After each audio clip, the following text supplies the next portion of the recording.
10.3.1, yaitu tentang pengambilan keputusan yang berbasis nilai-nilai kebajikan sebagai pemimpin. Yang mana nanti itu tentang atau kasus-kasus dilema yang ada di sekolahan Bapak. Seperti itu juga, dan langsung saja ya. Nanti jenengan menjawab pertanyaan apa yang akan saya bacakan. Yang pertama, selama ini bagaimana Anda dapat mengidentifikasi kasus-kasus yang merupakan dilema etika atau bujukan moral? Terima kasih atas pertanyaannya.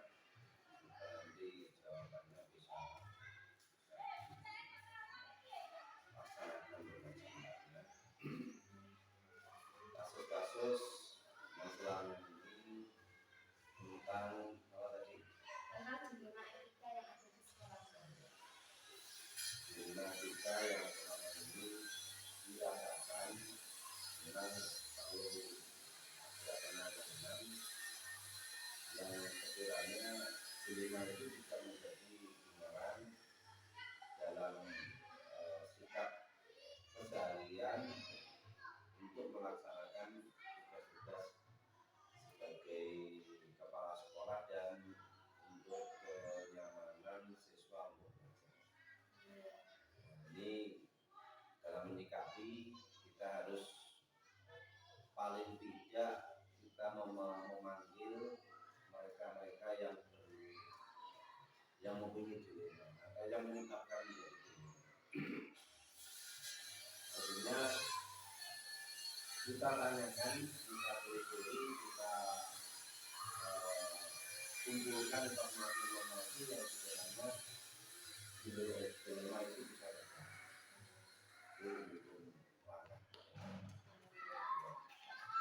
Yang kedua, selama ini bagaimana Anda menjalankan pengambilan keputusan di sekolah Anda, terutama untuk kasus-kasus di mana dua kepentingan yang sama-sama benar atau sama-sama mengandung nilai kebajikan? Terima kasih. Sesuatu pasti ada perbedaan, walaupun kelihatannya sama, tapi kita nilai itu di tingkat manfaat dan tingkat baik tidak sepenuhnya baik. Artinya pasti ada sesuatu yang mungkin sedikit membedakan dengan baik yang lain.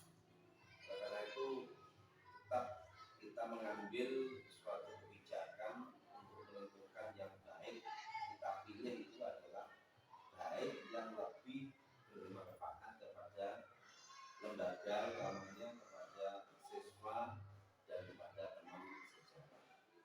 Sehingga kebaikan itu kita laksanakan secara sebaik-baiknya untuk memperoleh cita-cita kita sebagai lembaga yang benar-benar kita melaksanakan etika yang baik.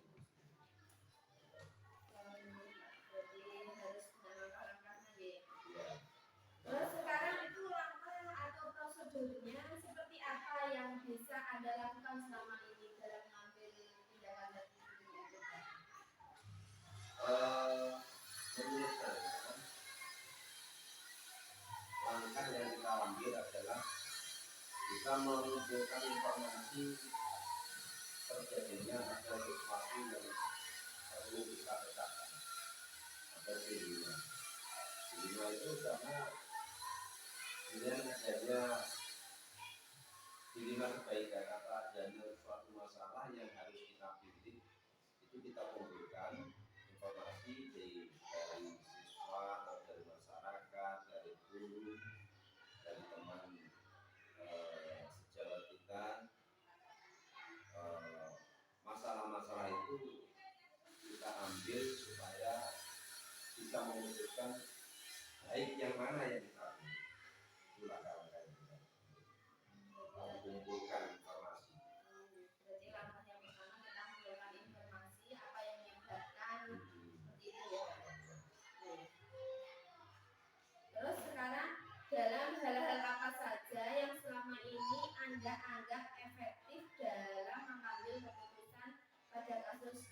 kasus di Lima Etika ini?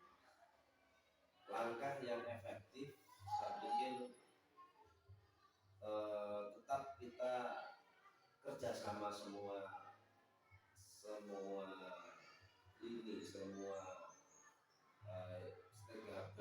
Jadi kita tidak mengesampingkan mereka semua. Kita tetap mencari informasi tadi supaya kita mengambil keputusan lebih bijaksana, lebih tepat untuk kita laksanakan. Dan yang selama ini yang menjadi tantangan dalam pengambilan keputusan pada kasus di Lima Etika yang Bapak rasakan apa? Selama ini pasti ada, cuma kita minimalisir. Biasanya pasti ada sebagian dari teman atau mungkin dari masyarakat pada umumnya di lingkungan sekolah, walaupun itu kita sudah menjalankan prosedur yang baik, kemudian menjadi putusan, pasti ada satu dua yang kurang berkenan. Nah, kebijakan saya untuk apa tadi yang dimaksud tantangannya, kita harus merangkul atau kita tetap berbuat baik kepada mereka yang merasa lebih benar, gitu. Lebih benar karena merasa keputusan saya atau keputusan kepala sekolah itu kadang-kadang tidak sesuai dengan keputusan, karena langkah-langkah yang kita ambil itu sudah menurut kami sudah benar, maka itu pun kita tetap rangkul, kita untuk mempermudah menjalankan yang sudah menjadi keputusan. Terus untuk pertanyaan selanjutnya, apakah Anda memiliki sebuah takaran atau jadwal tertentu dalam sebuah penyelesaian kasus di Lima Etika? Apakah Anda langsung menyelesaikan di tempat itu atau memiliki sebuah jadwal untuk menyelesaikannya, atau bentuk atau proseduran seperti apa yang Anda jalankan? Untuk menyelesaikan maksudnya langsung di tempat itu atau ada jadwal? Gitu. Menurut situasi, jadi situasi kondisi. Karena kalau toh memang itu ringan, dapat kita putuskan dengan antara mereka yang punya dilema tadi, ya kita putuskan sekalian. Tapi kalau memang membutuhkan waktu atau mungkin butuh orang pihak ketiga yang harus mendatangkan, harus kita komunikasi kepada orang yang pihak ketiga, maka kita jadwalkan mungkin beberapa hari kita tentukan sehingga kita dapat bertemu untuk membahas masalah itu. Jadi intinya kalau toh memang dilema itu ringan, kita selesaikan sekaligus. Kalau memang memerlukan pemikiran dan perbandingan yang banyak, kita jadwal. Tergantung apa yang ada masalahnya ya Pak. Tergantung masalahnya. Terus adakah seseorang atau faktor-faktor apa yang selama ini mempermudah atau membantu Anda dalam pengambilan keputusan dalam kasus-kasus di Lima Etika? Yang untuk mempermudah atau yang adakah seseorang atau faktor-faktor yang lain yang selama ini mempermudah? Adalah teman kita, rekan sejawat kita, yang mungkin sejak awal kita sudah mengajak untuk menyelesaikan suatu masalah ini atau dilema ini sesuai dengan norma, kemudian teman-teman walaupun mungkin ada yang satu dua saya katakan tadi, tapi ini sangat membantu kita. Yang mayoritas yang tidak sepakat itu biasanya ya itu. Jadi kita punya dukungan dari teman-teman kita itu lebih banyak, dan kita sudah satu ide untuk menyelesaikan sesuatu ini. Oke, Pak. Dan yang terakhir untuk pertanyaannya, dari semua hal yang telah jenengan sampaikan tadi, pembelajaran apa yang Anda petik dari pengalaman Anda mengambil keputusan di 5 etika selama ini? Pelajaran kami, kita perlu kolaborasi, perlu saling mengisi, perlu saling komunikasi tentang sesuatu apapun yang terjadi di lembaga kita. Itu dengan cara komunikasi dan kolaborasi dengan cara yang terbaik. Jangan sampai menyinggung sesama teman kita. Itu pengalaman kami, kemudian kita rasakan selama ini berjalan dengan. Pak, terima kasih atas waktu yang diberikan pada saya untuk melengkapi tugas saya untuk ini dan menuntaskan pekerjaan saya dalam pekerjaan RMS di Guru Penggerak. Terima kasih Pak atas waktunya. Semoga diberikan kelancaran, keberhasilan, kemudahan, sehingga akses sampai pada akhir. Terima kasih. Assalamualaikum Pak.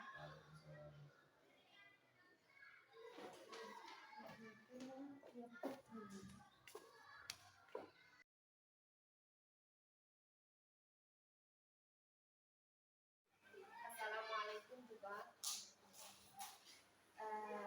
Terima kasih atas waktu yang diberikan pada saya pada pagi hari ini. Pada kesempatan kali ini saya akan mewawancarai jenengan dalam rangka melaksanakan tugas penggerak pada modul 3.1, yaitu tentang pengambilan keputusan berbasis nilai-nilai kebajikan sebagai pemimpin. Di sini yaitu tentang kasus dilema. Yang pertama, selama ini bagaimana jenengan dapat mengidentifikasi kasus-kasus yang merupakan dilema etika atau tujuan moral? Kalau untuk kasus dilema, misalnya berkaitan dengan etika misalnya ya, dengan moral, itu kalau kaitannya dengan guru atau dengan siswa, di sini perlu kita identifikasi dulu. Ya. Misalnya kalau guru dengan guru atau siswa dengan siswa, itu nanti kita identifikasi, kita pilih-pilih dulu ya. Misalnya ini kasusnya guru dengan guru misalnya. Kalau dengan etika dalam sekolah sini, terutama di sini, selama ini saya selama 2 tahun ini menjabat di sini itu banyak sekali kasusnya. Tapi yang penting di sini, kalau dilihat dari etika dan moral, kita harus bisa mengutamakan gembong, sedangkan gembong. Kita lihat yang senior dulu. Bagaimana kita menyikapi yang senior dengan yang lebih muda itu berbeda. Apalagi anak sekarang itu seusia dengan bulan itu berbeda sekali dengan usia yang kelahiran 66 misalnya. Jadi yang mau bermain di sini itu berbeda. Jadi untuk saya pribadi menyikapinya itu kan berbeda. Tapi untuk memilih dari bahasa, dengan bahasa itu juga ditinggalkan ya. Bagaimana memposisikan yang junior dan yang senior itu kalau dalam matematika nih itu berbeda. Tapi kalau urusan administrasi bersih, tidak ada yang namanya senior dan junior, tetap kita samakan, tetapi porsinya tetap kita bedakan. Mungkin hanya itu untuk tentang Identifikasi tadi. ya, identifikasi dulu. Terus yang untuk yang kedua, selama ini bagaimana jenengan mengambil keputusan di sekolah, jenengan terutama untuk kasus-kasus di mana ada dua kepentingan yang sama-sama benar atau sama-sama mengandung nilai kebajikan. Kalau kasusnya itu menurut siapa benar itu, tetap harus kita lihat dulu, kita prioritaskan, walaupun itu sama-sama benar, sama-sama baik, sama-sama untuk demi kemajuan, tapi kita prioritaskan yang lebih dan kita meminimalisir untuk yang tingkat efek negatifnya itu yang lebih ringan, misalnya yang itu mungkin kita dahulukan.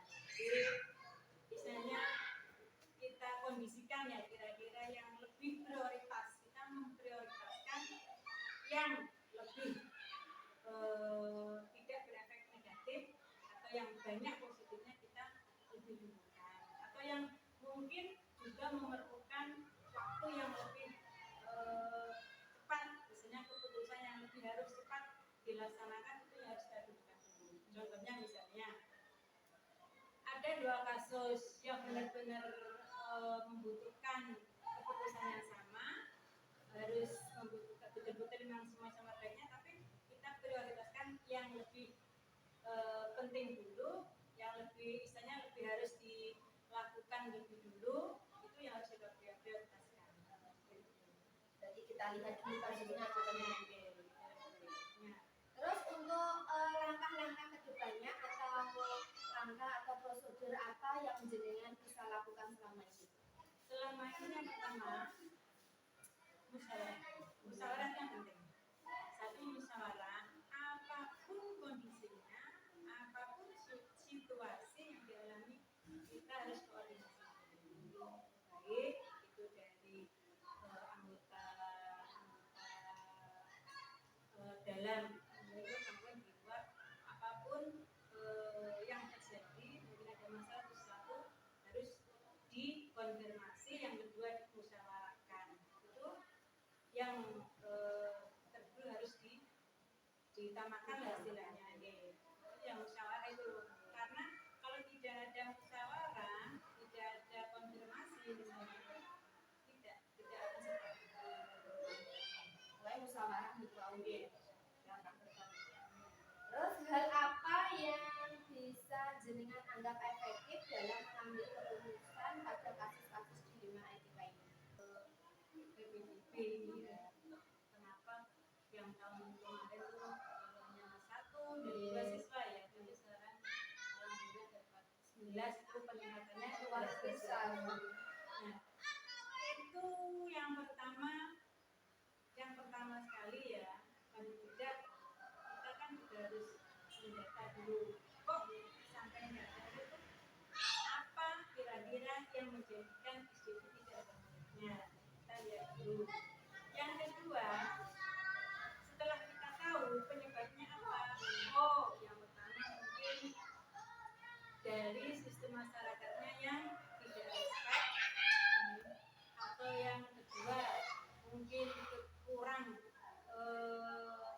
istilahnya kurang dari dalamnya kita pribadi, guru-gurunya mungkin kurang pembelajaran kurang efektif, atau dari programnya kurang menarik untuk siswa luar, kita berusaha memperbaiki dari luar, juga memperbaiki dari dalam. Untuk yang di luar kepada masyarakat, kita berusaha memberikan contoh yang terbaik, misalnya dari pembiasaan yang biasa tidak dilakukan dulu-dulu, kita berusaha untuk memperbaikinya, misalnya menyambut anak-anak, memberikan pembiasaan-pembiasaan yang bagus, sehingga masyarakat bisa mengikuti. Dan untuk program-program, insya Allah kita menambahkan ekstra yang ada di lembaga yang dulunya tidak ada,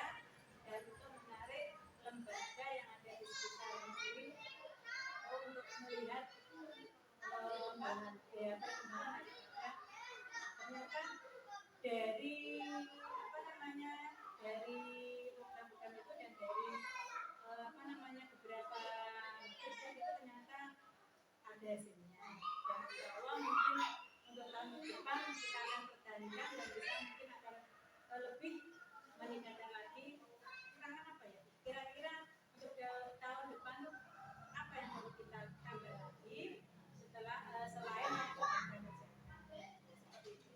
Terus hal apa saja yang selama ini merupakan tantangan jenengan dalam mengambil keputusan pada kasus-kasus dilema seperti ini? Tantangannya. Kalau untuk menanggapi kasus-kasus yang contohnya yang ada di lingkungan sini ya yaitu tadi yang pertama satu kita harus ada istilahnya konfirmasi ya konfirmasi kan kasusnya kita nggak tahu misalnya ada kasus antara siapa dan siapa kan harus konfirmasi dulu kita lihat dulu setelah itu ya kita baru mengetahui setelah ada konfirmasi kan dari pihak mana dan pihak mana kan kita baru tahu bisa memutuskan kalau sudah ada informasi itu.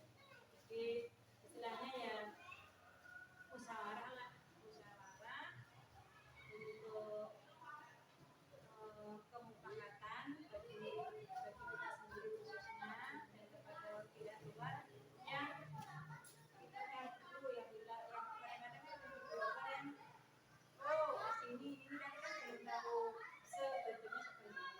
Nah, harus konfirmasi dulu. Setelah itu kita bisa Terus apakah jenengan memiliki sebuah skala atau jadwal tertentu dalam sebuah penyelesaian kasus dengan etika? Apakah Anda langsung menyelesaikan di tempat itu atau ada jadwal tertentu dalam menyelesaikan masalah tersebut? kalau untuk masyarakat tidak sedang ya dan tidak setiap waktu ada. Untuk jadwal itu saya tidak menjadwalkan, tapi yaitu mata kita prioritaskan yang membutuhkan waktu cepat kita selesaikan, yang kira-kira tidak perlu kita istilahnya hanya sekedar sekedar memberikan oh ini sudah cukup ya. Tapi kalau membutuhkan penyelesaian tapi yang terpenting itu tadi kasusnya kita lihat situasi dan kondisinya tapi kalau untuk jadwal tidak kecuali kalau untuk menyelesaikan tentang administrasi kondisi sekolah kan itu yang berkala jadinya tapi kalau untuk kasus-kasus misalnya kasus itu kan sesuai dengan kondisi yang tertentu karena kalau bulan ini nggak ada kasus kan kita juga nggak bisa jadwalkan Berarti sesuai porsinya gitu. Maksudnya kasus ringan ya kita selesaikan langsung. Biasanya kalau kasusnya selagi berat atau pripun berarti kita lihat kita lihat siklusnya kalau membutuhkan waktu ya kita istilahnya ya kita usahakan waktu yang pas ya yang tepat untuk menyelesaikan. Terus adakah seseorang atau faktor-faktor apa yang selama ini mempermudah jenengan dalam membantu mengambil keputusan? Kalau urusannya di sekolah ya untuk mempermudah sekolah kan tentu teman-teman yang ada di sekolahan tapi kalau urusan luar kan sudah bukan domainnya di sekolah kan ya ini kan kasusnya kalau misalnya kasus dalam sekolahan kan selama itu kasus dalam sekolah dan tidak menjadikan lembaga itu istilahnya tercemar itu selagi masih dalam order yang harus diselesaikan dengan lembaga dengan keluarga sekolah punya guru dan dikerjakan misalnya keluarga sekolah ini dengan guru selagi itu masih diterima di dalam lembaga. Tapi kalau sekiranya itu nanti membuat walaupun di dalam lembaga tapi kalau menjadikan apa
korban di yang 65 itu mah berbeda dengan orang kaya seperti kalau orang 90-an tuh katanya apa istilahnya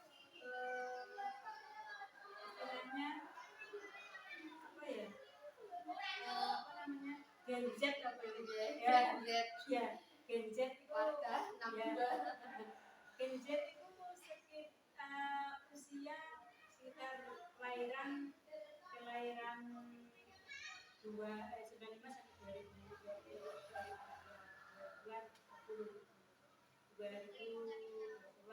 nah itu Gen Z itu kan misalnya instan ya itu kan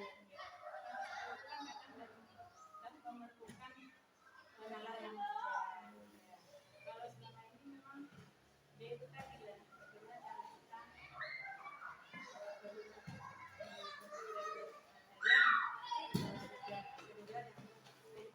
yang 2 tahun juga pernah dan yang baru menjabat kan kita jadi sebagai rekan saja yang bisa mengelola walaupun memberikan sama-sama tapi kalau kita memberikan cara yang berbeda dalam menghadapinya pun insya Allah tidak ada yang merasa terkecewakan misalnya kalau kita memberikan apa namanya perintah atau istilahnya tugas tanggung jawab tapi kan kita harus juga memilih dan melihat kondisi dan kemampuan tambahan harus diam kan tapi yang sekarang cara kita itu yang memang perlu membutuhkan jadi mungkin masing-masing dari bapak ibu ada masing-masing bapak ini mengerjakan sesuai dengan ilmu masing-masing kan ilmu itu kan jadi kuliah kan tidak ada jadi mungkin kalau kita sudah mengetahui masing-masing dari anak buahnya kan oh suka seperti ini nanti kan tahu jadi dengan cara seperti apa kita akan memberikan mungkin berdampak kalau contohnya memberikan nasihat kepada orang yang lebih tua kan ini kan gitu tapi tidak usah memberikan nasihat tapi dengan pertanyaan mungkin sudah dapat mengenal pertanyaan tapi yang kira-kira bertanya pertanyaan ini yang kira-kira mengenal jangan memberikan istilahnya mungkin nasihat lusuri lah itu kalau orang tua dan kita bayangkan dikatakan kira-kira kita bisa gimana triknya ya bukan itu tadi adalah beberapa pertanyaan yang saya hentakkan pada jenengan dan terima kasih atas waktu yang diberikan pada saya berkesempatan kali jenengan berwawancara dalam menyelesaikan tugas ini. Terima kasih atas waktunya Mbak. sama-sama semoga lancar Ya amin Pak Estune Pak.